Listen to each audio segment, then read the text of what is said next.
Welcome back my friends. एक नए question की बात करता हूं मैं। ये क्वेश्चन सुनिए क्या है हमारे पास, मैं रीड कर देता हूं और ये डायग्राम तो आपके पास है ही। आ 70 kg पर्सन, ये जो आदमी है ना, इसका मास कितना है भाई साहब? 70 kg पर्सन है। इन सी, समुद्र में बेचारा डूब रहा था। In sea being lifted by a helicopter, इसको रेस्क्यू किया गया है with the help of rope, रस्सी की सहायता से। ठीक है। Which can bear maximum tension, देखो रस्सी कितना टेंशन बियर कर सकती है वाली रस्सी? 100 kg वेट। ध्यान से सुनना बात को, इस रस्सी की औकात कितनी है? 100 kg वेट है। What with what maximum acceleration the helicopter should rise up?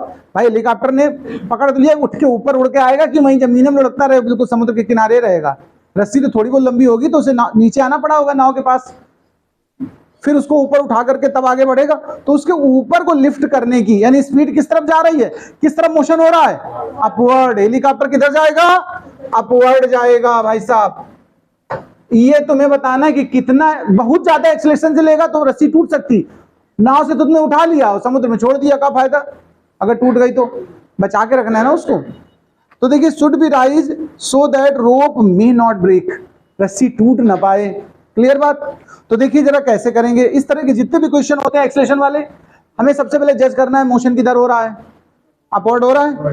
फिर हमें फोर्स को बैलेंस करना। देखो टेंशन हो गया ऊपर की तरफ और mg हो गया नीचे की तरफ। इसमें ग्रेटर किसको कंसीडर करोगे?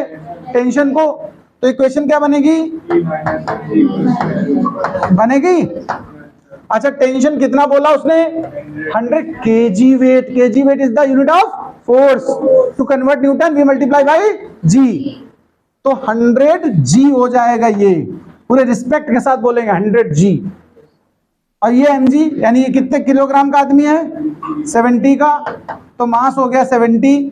तो 70 देखो जब माइनस करोगे तो कितना बचेगा? 30 g। तो एक्सेलरेशन कितना आया? 30/70 g। बहुत सम्मान चल रहा है यहां पर एकदम। और g मतलब 9.87 की टेबल आती है तुम लोग को? 7 1 जा 7, कितना बचा? 224 28, यानी वो इतना उतना 4.2 मीटर पर सेकेंड स्क्वायर। इसको आप लोग को नोट करना है, साथ में सुनते रहिए। ये जो हेलीकॉप्टर, ये कौन सा हेलीकॉप्टर है? चिनूक। चिनूक मतलब एक वार्म एयर। कैसी एयर? जो अमेरिका में रॉकी माउंटेन से नीचे की तरफ मैदान की तरफ आती है और अलास्का में जमी हुई बर्फ को पिघला देती है। उससे क्या होता है? मैदान खाली हो जाते हैं, थोड़े से हरी हरी घास निकल आती है, उनके जानवरों को आराम होता है। तो ये जो लैंग्वेज है वो रेड इंडियंस की दी हुई लैंग्वेज का वर्ड है चिनूक। अमेरिका ने इसी के नाम पर एक हेलीकॉप्टर बनाया है।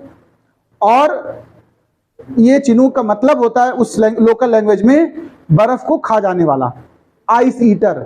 समझते हो? Ice eater. ठीक। तो हेलीकॉप्टर का नाम रख दिया उन्होंने उसके हिसाब से, बाद बाकी आप सेंस लगाते रहो। चलिए नोट कर लीजिए।